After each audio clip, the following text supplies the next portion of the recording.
Hello and welcome to Teenagers Untangled, the audio hug for parents going through the teenage years. I'm Rachel Richards, mother of 2 teenagers and 2 bonus daughters.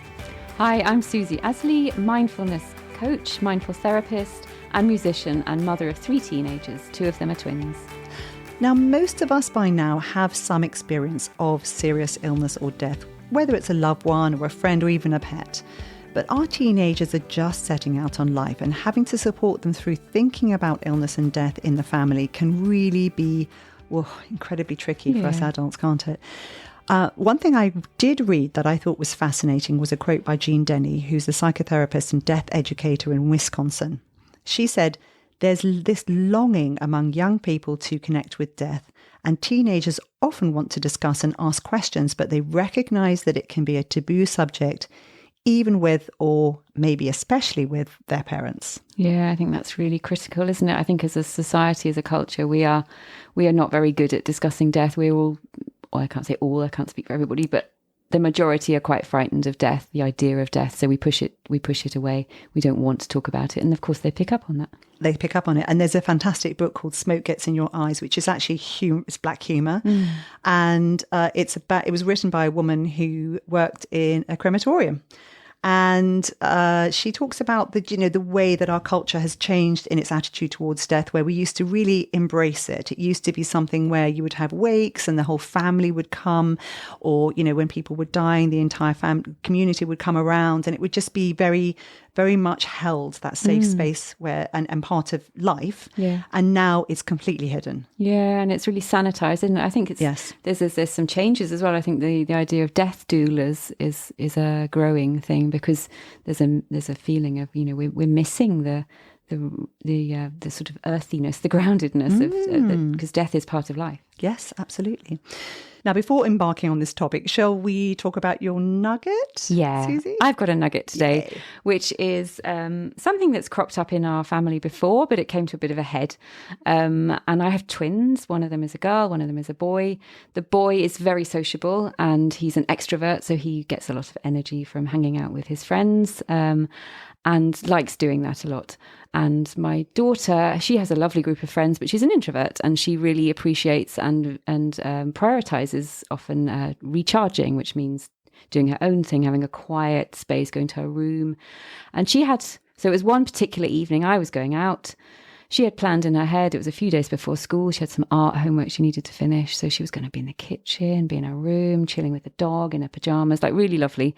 And my son had other plans, which involved inviting lots of people around and having them here. Fantastic. So I think there were about 8 of them that went to be coming, girls and boys. And my daughter was horrified because she didn't know in advance, and this ruined her plans. Like, how could she possibly do her art quietly in the kitchen with 8 people cooking pizza around her in her pajamas? In her pajamas, yeah.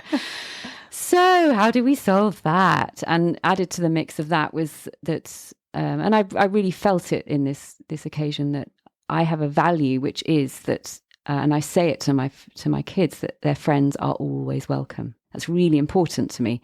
Whether they come or not, that's fine, but they're always welcome. The door is open, because I think that's really important for me anyway. So I couldn't just kind of say, oh well, my daughter wants this, so you can't have your friends, kind of thing. That also felt wrong. So how do we solve this one?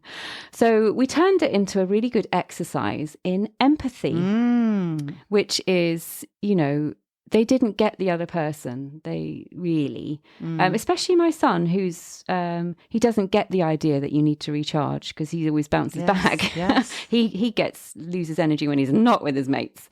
So how is that a thing? So trying to get him to understand that you don't have to really get it, but you need to hear it. You need to put yourself in my daughter's shoes, and then hear it and take that in the way you can, and then respect it. It's not right or wrong. It's just her experience. And the same for my daughter. She didn't quite get it. Why does he always have to have people around? Blah, blah, blah. That is his experience. It's not right or wrong. It's different from yours, and there's a respect in it. And they kind of got it. It took a little while. They got it, and the idea that we have different needs, and we also can't always get what we want. So this was you can't both have what you want. That doesn't exist.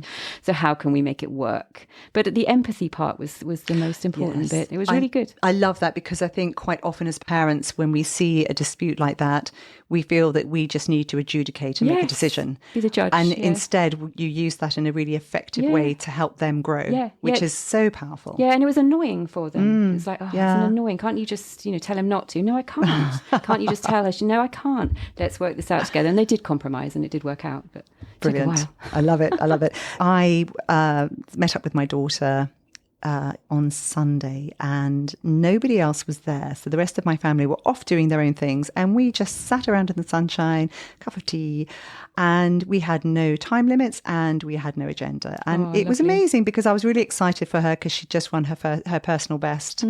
And we just chatted about life, the universe and everything and caught up. And it was only after we'd been chatting for, half an hour or so that she said, there's this thing that's really been bugging me. And she said, I want your advice. And of course, my brain instantly went, jump on the next track, advice mode. And then I noticed myself doing it and thought, Rachel, what have you learned from doing this podcast? You don't do that because it's not helpful to anybody. So I stuck my brain back on the super silence path. And this is one of the techniques we talked about really right at the start in one of the early episodes. And it's this either super silence or active listening.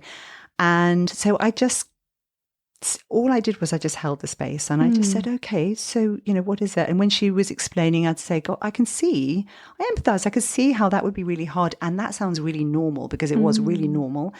And then whenever she got stuck with something, I just said, well, is it this or is it this? And that gave her an option of, or she could say, well, no, it's neither of those things. But it gave her a way of she'd got stuck on the path. But what was amazing was she unfolded everything herself. She did all the work. And all I needed to do was just feed back to her it seemed normal. Amazing. I love that. At the end of it, she said, oh my goodness, I'm so grateful I've got someone I can talk to like this. And I bet she really is. That must feel really lovely for her, a safe space. And I think we all need that, and actually providing that for them gives them a chance to really fix these problems themselves rather than letting them all build up. And I love that the thing that I bang on probably the most in anything I do work-wise is awareness. It's like noticing, I've gone into problem-solving mode, fix it. But, that's a normal response, isn't it? It's a normal, especially with our kids. What's wrong? I need to fix this. But awareness, look, I've gone into that pattern. Yes. And then you have a choice as to whether you do or don't go down that route. And it takes quite a while for that to evolve. And it has taken a while, but I feel comfortable now. So back to the topic of life-limiting illness. And one of the reasons I brought that up is because this is actually really important in this sphere. Do you have any personal experience of this? I don't. Luckily, I'm very fortunate in that. My children also haven't experienced losing anybody. I have professionally, so I have clients who go through these kind of issues, but not in my personal life. Right. So for me, I've had breast cancer and it was found very early. I didn't need any further treatment other than the operation and medication. I have been through scanxiety, they call it, where you feel anxiety about scans coming up beforehand and afterwards, waiting for the results. Yeah. So this is a very common experience for people who have anything like this, because the medical track is, you're on a different track now forever. Talking to my teens was the hardest thing for me. And it was more to do with, I was scared for them. So I waited until I had enough information, but not very long. And then I sat them down, because one of the first questions was, when did you know? And I was very clear. I told them exactly what stage it was, what type of cancer it was, what I knew, everything I knew, because they wanted information. And when they could look at me, they cried, and I held that space for them. And when they looked at me, they knew that I had been honest with them. And I think that is one of everything I read from people who've been through this and people who've suffered it themselves. It's so important that we have to be honest and clear and deliberate about that. Well, kids have, all people do, but particularly teenagers, they have their antennae out anyway. And if what is coming out of your mouth isn't in alignment with what they're picking up on, then they then they get really confused. Yes. Well, also now their chimp starts getting upset. They're thinking, hang on a second. So what else are you not telling me? Exactly that. And then the anxiety rises. So they can calm down if they think that you're going to tell them. And then they don't have to worry because they like, okay, well, I can just wait. They will tell me. Yes. And I've only had that limited experience, which is, I'm very grateful that it wasn't traumatic. I've trawled for advice. I've had some amazing feedback from one friend whose husband died with 4 children. And my bonus daughters have been through this. And I've got a friend who's currently, dealing with this. Yeah, gosh, that's a lot. Yes. So these are all people who have given me some just wonderful advice. So hopefully that can help other people who are going through this. And I just want to dedicate this to Sophie, who's going through this right now. And I think she's doing an amazing job. Jean Denny, who's a psychotherapist and death educator, says the kids who do the best have an outlet. And as their parent, you can model that for them. So kids who encounter a death without any discussion or education may imprint that experience as trauma. And you've been working with trauma, haven't you, recently? Yeah, no, I'm qualified and I've done courses in trauma and understanding trauma. And I just recently, actually last week, did a webinar in a workplace on understanding trauma, but can be applied to life in general, and it's such an important topic. And we still, traditionally we saw trauma as something only a few people experience, like soldiers coming back from war with PTSD, or being in an earthquake or a war zone or a kidnapping. And now it's recognised that that's not what it is. Trauma is when it's not so much what happens to you, it's what happens inside of you as a result of what happens to you. So it's when we can't process and integrate it's not so much the event, it's what goes on inside you. So can you process it? Can you integrate it? And without judgment. So, some people can, some people can't. We have different ways of it, but it's really normal and really common. So, it can be sparked by watching a car accident or, something that we might have judgmentally earlier gone, oh, well, that's not trauma, that's not serious enough. Yes. That doesn't it doesn't matter. It's how are you integrating it? How are you processing it? Yes, absolutely. And your parent being ill or yourself being ill, or this kind of topic is probably going to be traumatic on some level. Yes, and it's normal. That's common, and you can get help with that. Yes, and my friend whose husband died, she said that the older ones found it much harder. The teenagers found it harder than the younger ones. But that's just because they understood more about what was going on, and that was those particular teenagers. So they will all respond in their own ways, and it's very difficult to give you an indication of how this is going to pan out. Yeah, and children understand death in different processes in their developmental lives. So young children will come and ask about death, and on one level, and then maybe they'll come back to you 2 years later, and you might think, well, we've done that topic, but it's because they have a different understanding now of the world and the universe in general, and suddenly that simple version of events doesn't fit anymore, so they need to have more questions. So for teenagers, they have a much more complex understanding of the world and the universe, so they will have a more complex understanding of death, and it will affect them in a different way. Absolutely. So I think one of the big questions people have is, how do you start this conversation? Yeah. And my friend said, don't force a conversation. They will come to you to ask you questions if they feel safe talking about it. So it's about letting them know that there'll be no judgment. Whatever you're thinking is safe. It's not, there's nothing that's off limits. I think one thing that can help is to normalize death for yourself. Sometimes you don't have time to do that, but just generally as just a human being, I honestly advise it's wonderful to read about death. Yeah. And because whether you've got an elderly parent who will be dying at some point, just understanding this process can be so helpful in advance. And I wish I'd done this before my mother died, for example. So it's so important. And as a culture, we are generally really awful at it. We push it away. We sanitize it. We kind of think we're going to live forever. We don't. We know we're not. We know in our heads we're not, but we don't really want to deal with the idea that we're not, because it's terrifying. So we push it away, and that obviously ripples out to our kids. One of the big sort of pillars in existential psychotherapy is the idea that if we fully understand that we're going to die, and by that I don't mean just in your head, but you fully understand and integrate the idea that you are going to die, then you live differently. And, you know, the cliche is people who have been through some sort of awful illness or accident or something like that, and then they go, oh my goodness, I've got a new chance, and I'm now going to do all the stuff I want to do. I'm now going to, you know, shave away all the superfluous stuff that I don't want to do anymore. And the idea of the existential psychotherapy is, you know, wouldn't it be amazing and great if we all did that now?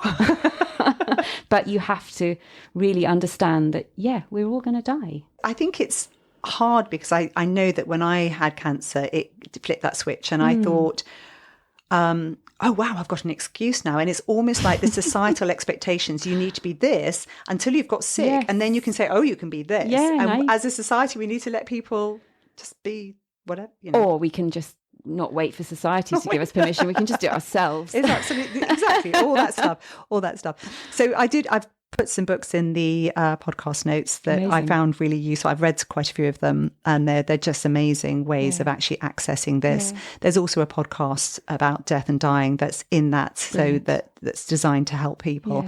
I think the language is important. So again, euphemisms are really unhelpful, particularly with teenagers, because what do you mean? Yes. I mean, you just have to say they're never going to get better, but you do need to be clear. Yeah. Because if you're not clear, and then suddenly the person gets very, very sick and they've been okay, then the teenager's going to go, well, wait, that you didn't map that out for me. How did I didn't know. Yeah. So, and it's a very difficult one. So we will go into why that's so difficult. Yeah. So I do understand it's really, really tricky. And when you talk about it, it's okay to ask them what they do and don't understand about the illness. So just try and get feedback from them. Do you get it? Yeah. And finding time when you have full attention. So it can either be something where you're both doing an activity you both quite enjoy, and it's relaxed, it's not stressful, or where you can literally just stop and talk to them, because they will have questions. And don't be afraid to use language like that's their language, for example. Like, yeah, it really sucks. It sucks that mummy's sick. Yeah. It's painful. I just feel terrible about it. Yeah. And I wish it wasn't this way. And that's okay. Yeah, they'll prefer seeing your human response rather than one you're trying to hold. And my friend says, don't be afraid to cry and show your emotions. Yeah. They want to put their arms around you. They want to show they love you. The grief is love. And being able to make you cups of tea or look after you and take over the cooking for the family, or do things. Or maybe their response is that they're really, really angry and they run away and they can't deal with it, and that's okay too. That's and okay really too. Challenging for the parent, obviously, but we don't know how our kids will respond to anything. And I'll just briefly mention that thing you shouldn't do is, if you're not actually directly involved in that situation. So let's say you're one of the teachers or you're one of their friends of the family, don't fall apart in front of this teenager, because they need, if somebody in their family who's a rock is going through this, the last thing they need is all the other adults around them falling apart. So they need you to hold that space so that they can fall apart, and that's okay. Yeah, and there's a very big difference between holding compassionate space for the teenager, maybe, shedding a tear and really, really feeling it must be awful for them, like truly awful. Yeah. And showing them that and falling apart, there's a difference between the two. Yeah, it's a big difference, yeah. Watching movies can be very helpful, because there are quite a few films that, it doesn't have to be about illness or death, but actually there are films about, even Disney films where this is touched on, and then it can spark conversations. There are loads of films and music and art and books, because we don't like talking about death, so we put it in art. Yes, great point. So it's all out there. Now, so coming on to this specific thing about teenagers, and I got this from my bonus daughter, who was so helpful. And peer groups are super important at this developmental stage, which we know. And sometimes your teen is going to seem like they're not responsive. There are some teens who will be that. And it may be that they just want to process it with their friends. My bonus daughter hated all adults and didn't want to talk to them. Okay. And she was fortunate at the time, because she had friends who were struggling with similar things. Okay. And she had compassionate friends who she could talk to about it, which was so helpful for her. But then again, it can also be common that teens are the only person in their peer group who have this issue, and that can be very isolating. Yeah. So understanding how critically important peer relationships become when they're teenagers can give you a lot more empathy, which we were talking about earlier, for why they might behave in any particular way they're behaving. Yeah. And also like getting information like that, being told that, given this information is really shocking. And there's a grief in that, isn't there? Because actually as they process it, life will never be the same again, whatever happens. Yes. And there's a grief in that. So they may just need to shut down for a bit, or they're in shock, or there may be loads of different responses, loads of different reactions. And I think one of the things you can do to take a little bit of weight off is to reassure them that their needs will be met, whether they're physical, mental, emotional, spiritual, that they need to know that, because what happens, and this is a fascinating thing I've been thinking about, is once you are diagnosed with something that's a serious illness, regardless of how bad it is, so mine was really minor compared to some ones some people deal with, you're now on a different medical track. Yeah. You're no longer free. Yeah. You're now always going to have to refer back to that thing and get treatment for that thing and go in and go to hospitals, talk to consultants. It's a whole new world. So the first thing is, if you are somebody who has intimate knowledge of that particular thing, then you might be useful to that person. But trust me, if somebody is going through this, they have read every single book they can possibly find on this. They've stayed up all night reading it on the web. So whatever sort of lay-by idea you have may not be very helpful. Yeah.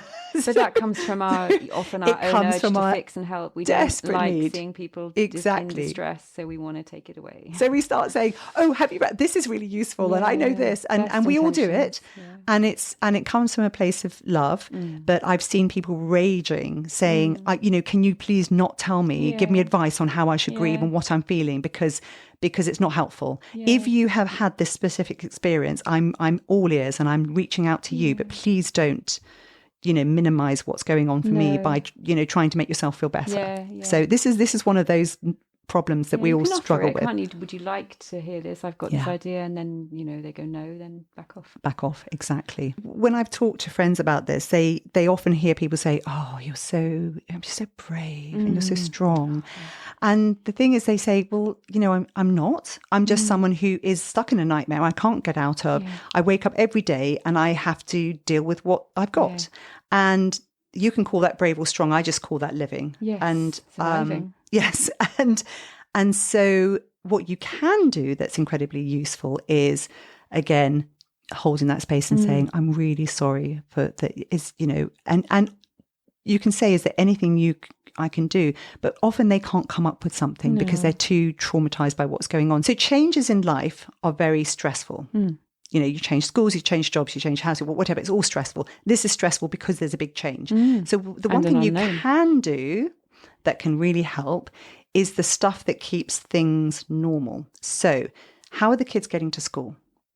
How are they getting fed in the evening? All those little things that become really arduous. So one of my friends said that she needed to be with her husband for all day appointments in the hospital, and it's very hard to then help your children if that's what's going on. So the friends around can step in with very realistic things like pragmatic cooking, helping with, structure regimes, homework. Can they come around to my house? Can we give you lifts? All that, so they can keep going to their sports, so they can keep their life as normal as possible. Those are the things that we as onlookers can really do that can make a big difference. And my friend said she took all the help that was offered. Anything that somebody offered her, she was and often for teenagers, that is what they think about primarily. Absolutely. They're like, well, you tell them something, and even if it's not something as difficult as this, it could be something else. Well, who's going to pick me up? 100%. Who's making me dinner? 100%. And it can seem a little bit like, well, is that all you can think about? I'm really ill here. But that is their world. Like, how are we going to manage this? So it's really important that that's covered. Absolutely. So this is the way we have to step into their world briefly and go, okay, now the other thing that's really, really helpful is we do have to team tag with the schools. So the school teachers and the welfare officers and everybody needs to understand what's going on, and you need to find a point of contact where they can take the information and make sure everybody knows what's happening. And And at each stage, because every time something happens, it can be, again, a shift at home. So what happened, the really helpful things that happened was daughters being allowed to leave lessons when they needed to go out and get some fresh air. One teacher actually helped this woman's son with his homework and gave him an opportunity to talk about how he was feeling. Amazing. With my bonus daughter, she said that she really acted out. Her fear turned into anger and being very difficult. Yeah.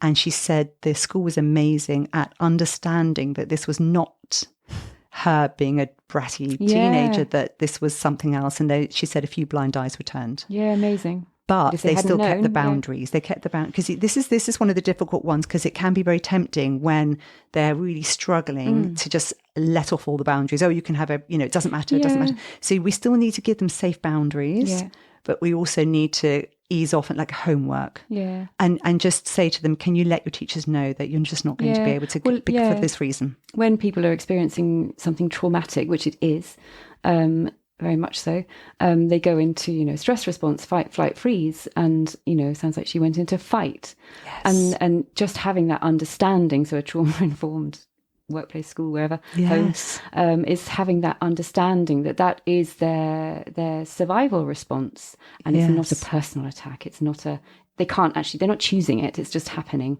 Or it might be flight, it might be freeze. And as you've just said really well, that we can also have nurturing boundaries within that. So just because you're in fight doesn't mean all behaviour is okay, but we have an understanding why you're having it. So it's a very different space. Yes. So rather than suspending them, you actually you sort of keep the boundaries, but what's going on at home? Exactly. Please don't hit so and so again, or whatever you've just done. But it's very different. What we can do is consider the roles the parent or the important person has been fulfilling. So let's say it's a father and you have sons. Are there any other father figures that can step in and give them some guidance and support?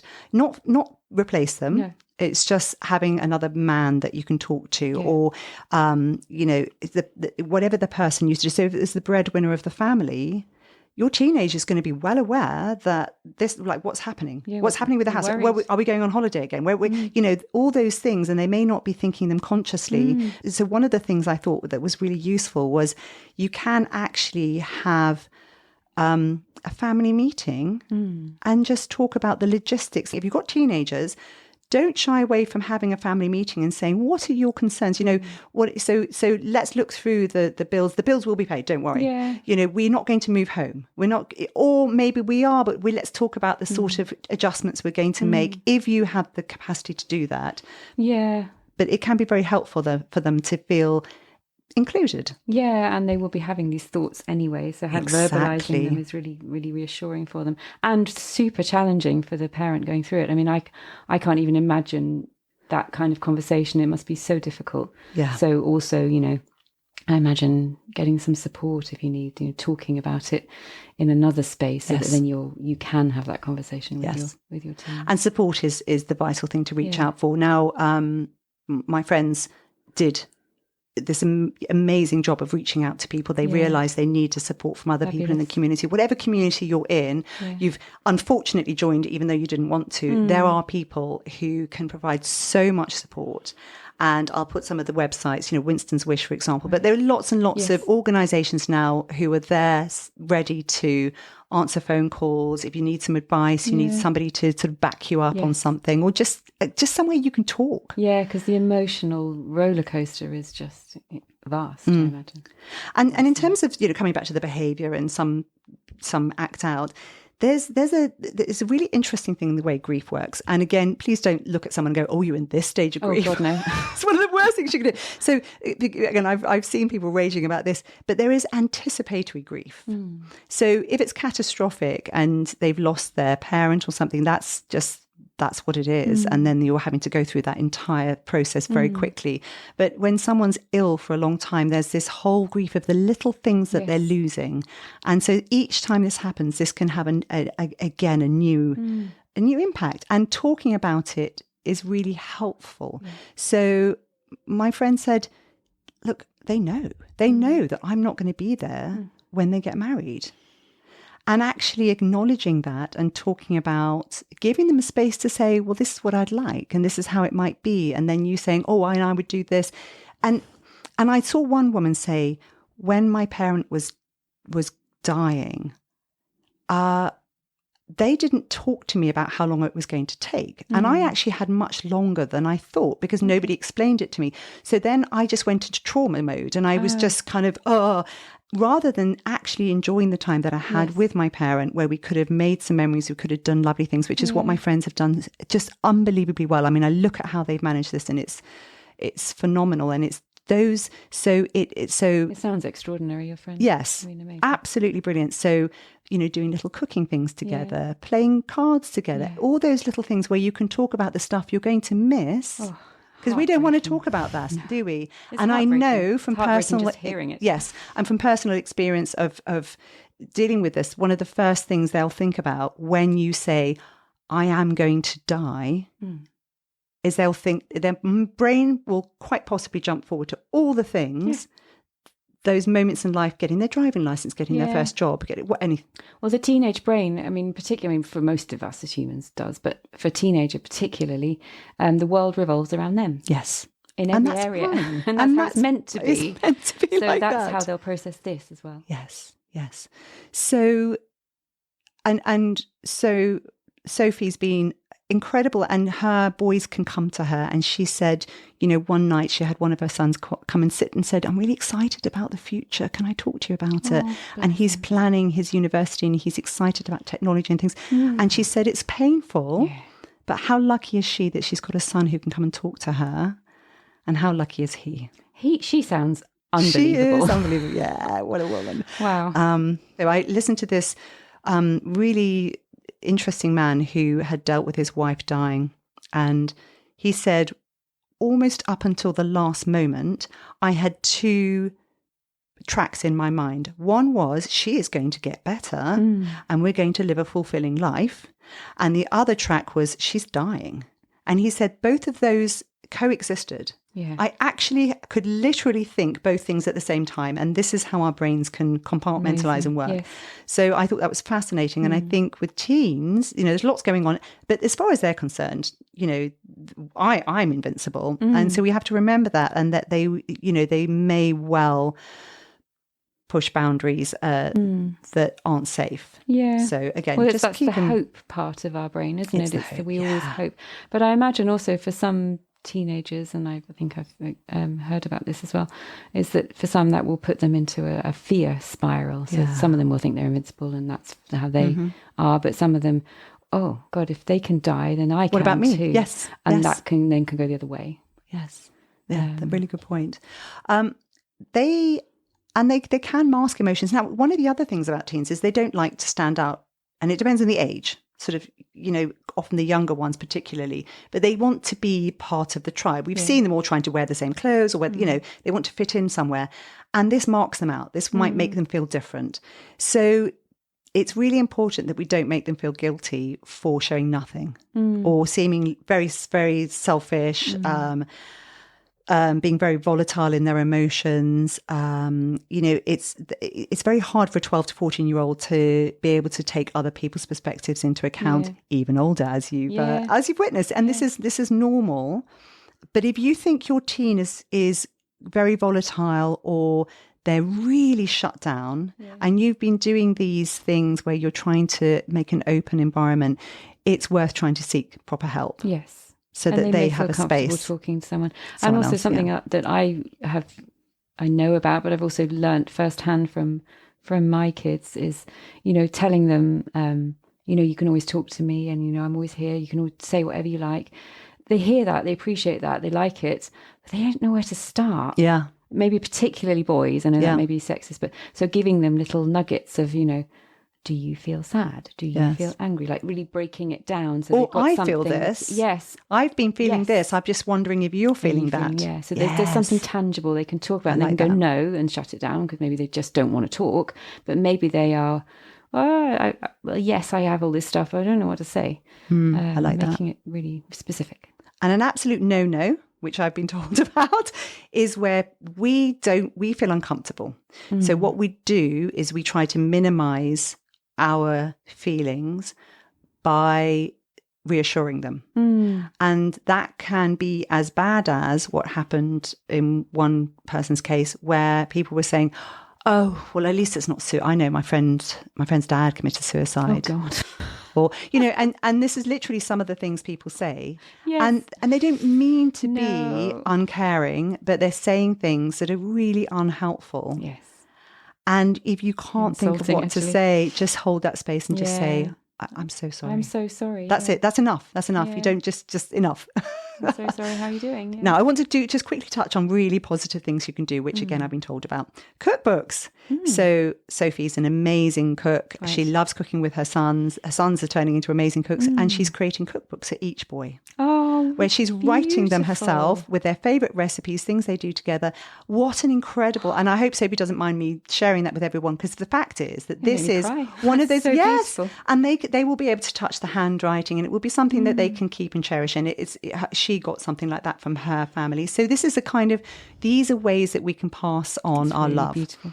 And another friend has a book of memories of her husband, where she got literally everyone he knew. She hijacked one of his email chains, got every single person he knew, and said, can you just give me some memories?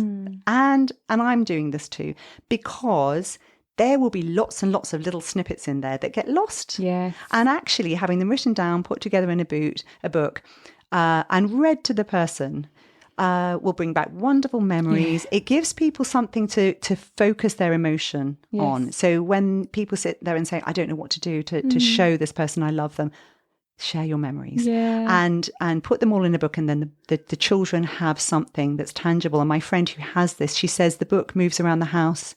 Everyone still opens it, reads bits from it. Oh, that's so beautiful. Isn't that just really amazing? Beautiful. And a memory box I also saw was a good one, where you can just stick in, I don't know, a special film you enjoyed together, photos, letters, poems, bits of hair, pictures, cards, anything that's meaningful. Yeah. And they can each create their own little memory box of those moments that were very special, that they can open, touch. And then just finally touching on the end of life, my friend told me that when her husband was given 2 weeks to live, which is a very difficult stage, she just basically said to her kids, you decide. You can go into school, you can stay at home, you do what you want to do. And the only thing is, at what point do you tell your teenager that this is going to be the end? And this is really important, because the truth is, even the doctors can't really tell you. No, nobody really knows. And when you focus on the worst case scenario, you lose all your hope. So people do try to focus on the best case scenario. And the difficulty is, you run the risk that your teenager is going to say, well, you didn't tell me. Yeah. And you can't. So again, being open and saying, they don't know. Nobody knows. When my mother was dying, she was saying, well, how long is it going to take? Yeah. And I was saying, I don't know. I don't know. And this is the difficulty. Yeah, and that's harder for a teenager, isn't it? Because they want to know specifically. And so my friend's husband didn't want to be alone. She invited every single friend he had to come round to the house anytime, drop in whenever they wanted. And she said it was amazing, because he was scared about being at home in a hospital bed. Yeah. And so she said the community was amazing. A friend who was a doctor came round straight after a night shift and washed up, made cups of tea, answered the door and sat with him before going home. People were coming in and bringing food, lots of energy and laughter and friendship. People flew in from all around the world. And he said it was like the United Nations in there. I wanted to share that, because I want people to know that this can be awful, but it can also be incredibly life affirming, and a time when you're not all just struggling. Yeah. So it depends on how people. So one of the reasons reading those books is really useful is because it gives you a chance to think about what you want. And there are people who will fight to their very last breath. Yes. Who will say, give me some more medicine, give me, I want to get, they will ask for everything. And there are other people who will say, very early on, they'll say, just give me palliative care. I don't, I want this to be the nicest. Okay, so you just have to do what you do. Yeah. But that's a lovely way of dealing with it, I thought. It's really beautiful. And, you never also know how your kids are going to respond. Some of them, they react in a way that is difficult for you to process or difficult for you to cope, but they maybe need to go down that road. And it's just made me think that maybe your daughter would hate that scenario, given that she doesn't like people wandering around the house. But your son would go, great, party. So actually, this is the big problem, isn't it? People deal with things differently. So they do. Very much so. If you only take one thing from this conversation, it's that open honesty is the most important thing we can offer our teenager. Give them space where they can just talk and let them know that it's okay, whatever they're feeling. Yeah, and they will be feeling like at some point that it's so unfair. Yes. And it's really unfair. Like, why should they? And that's okay to say that. It's totally okay. It's and really you say valid. It's so unfair. So I unfair. rage. Yes. Yeah. Yes. Yeah. If you found this helpful, please do share it. Follow the podcast so you don't miss anything. And if you don't have the time to review us, just give us a star rating. It helps other people find us. We're on Instagram and Facebook, and you can read more on our website and also research through the old episodes. So if there's something that you're interested in, it's probably there. Susie has her own website, which is www.amindful-life.co.uk. She's got really great techniques for helping through all sorts of different stages in life. And you can message her on Instagram. You can contact her directly, book an appointment. Yes. You don't have to pay. It's just like, start off by just talking to her about, and she'll tell you, oh, I can help you with that. Yes. Or, here's where you might like to go. Exactly that. It's very helpful. And she's friendly. She's Usually. Right, that's it. Bye-bye for now. Bye-bye for now.